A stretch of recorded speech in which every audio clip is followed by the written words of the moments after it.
Hey everyone, what's up? Welcome back to the channel.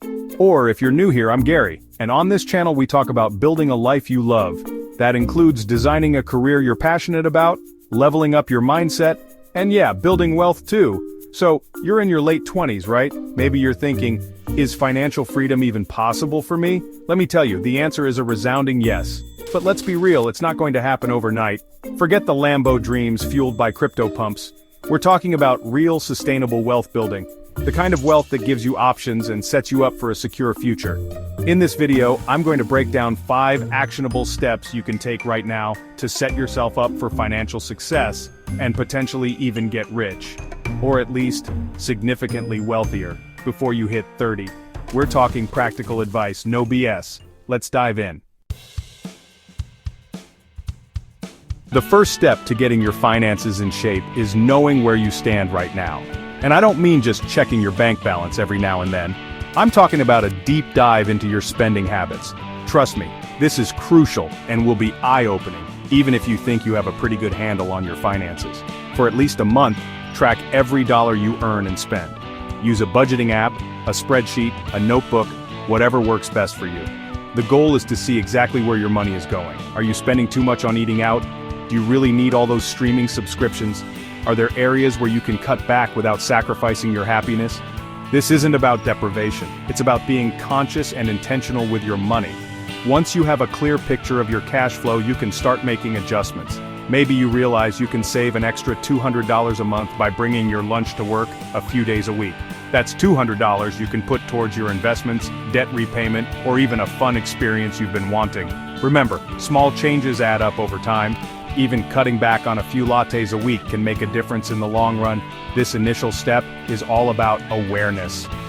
Once you're aware of your spending habits, you can start making informed decisions about where you want your money to go. It's not about being perfect, it's about progress. And hey, don't beat yourself up if you see some scary numbers at first. We've all been there. The important thing is that you're taking control of your finances and making a plan for the future. Alright, let's talk about making more money. Now, I'm not going to sugarcoat it, building wealth takes time, but the faster you can increase your income, the faster you can reach your financial goals. So, how do you do it?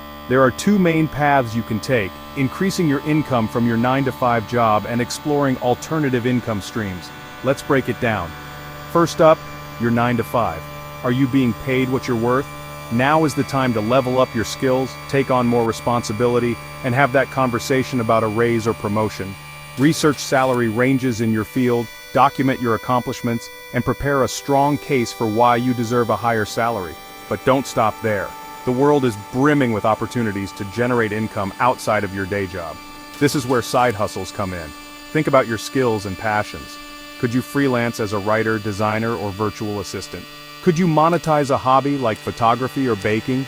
Platforms like Upwork, Fiverr, and Etsy make it easier than ever to find clients and sell your products or services online. The key is to find something you enjoy and that fits into your schedule. Remember, even an extra $500 or $1,000 a month can make a huge difference when it comes to investing, paying off debt, or reaching your financial goals faster. And the beauty of side hustles is that they can often turn into full-time businesses if you're passionate and dedicated.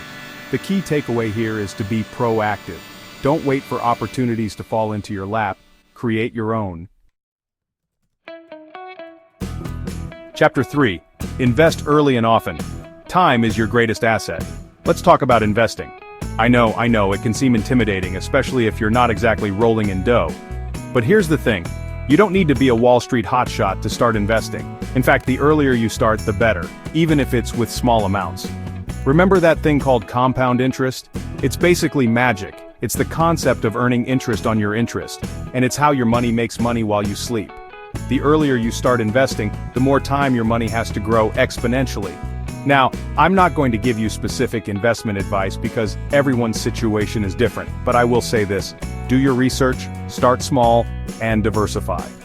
There are tons of resources available online to help you learn the basics of investing. You can also talk to a financial advisor if you want personalized guidance. Start by investing in low-cost index funds or ETFs. These are diversified investments that track a specific market index, like the S&P 500. Remember, investing is a marathon, not a sprint. There will be ups and downs in the market. Don't panic sell when things get rough. Stay the course, keep investing consistently, and you'll be amazed at how much your money can grow over time. Chapter 4. Minimize debt. Those credit card bills are holding you back. Let's be real, debt is a wealth killer. High-interest debt, in particular, can be a major roadblock to achieving your financial goals. It's like trying to run a marathon with a 50-pound weight strapped to your back.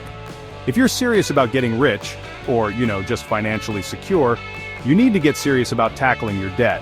Start by making a list of all your debts, including credit cards, student loans, car loans, and any other outstanding balances. Note the interest rates for each debt. Next, prioritize paying off high-interest debt first. This is typically credit card debt. There are a couple of popular methods for tackling debt: the snowball method and the avalanche method. The snowball method involves paying off your smallest debts first, regardless of interest rate, to build momentum. The avalanche method focuses on paying off the debt with the highest interest rate first, which can save you money on interest charges in the long run. While you're working on paying down debt, it's crucial to avoid taking on new debt. That means being mindful of your spending habits and using credit cards responsibly. If you do use credit cards, make sure you're paying off the balance in full each month to avoid accruing interest charges. Remember, becoming debt-free takes time and discipline, but it's one of the best things you can do for your financial future. It frees up more of your money to invest and build wealth. Chapter 5. Cultivate a wealthy mindset. Your thoughts become your reality. Here's the thing about building wealth. It's not just about the numbers. Your mindset plays a huge role in your financial success. If you approach money with a scarcity mindset, constantly believing there's not enough to go around, you're likely to sabotage your own efforts. On the other hand, if you cultivate an abundance mindset, believing that opportunities for wealth are limitless, you'll open yourself up to new possibilities and attract more abundance into your life. So, how do you cultivate a wealthy mindset? It starts with shifting your beliefs about money. Challenge any limiting beliefs you may have inherited from your upbringing or past experiences. Instead of focusing on what you lack, focus on what you have and what you're grateful for. Surround yourself with successful people who inspire you to reach for more.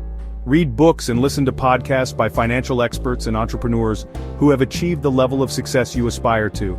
Their stories can provide valuable insights and motivation. Remember, building wealth is a journey, not a destination. There will be challenges along the way, but with the right mindset you can overcome them and achieve your financial goals. So, there you have it. 5 steps you can take to get rich, or at least significantly wealthier, in your late 20s. We've covered tracking your expenses, boosting your income, investing early and often, minimizing debt, and cultivating a wealthy mindset. It's not a get-rich-quick scheme, but these are proven, practical strategies that can help you build wealth over time. It is a marathon, not a race. Remember, the key is to take action. Don't just watch this video and forget about it. Choose one of these steps and start implementing it today. Which step are you going to focus on first? Let me know in the comments below. And hey, if you found this video helpful, give it a thumbs up, subscribe to the channel, and hit the notification bell so you don't miss any future videos. Thanks for watching, and I'll see you in the next video.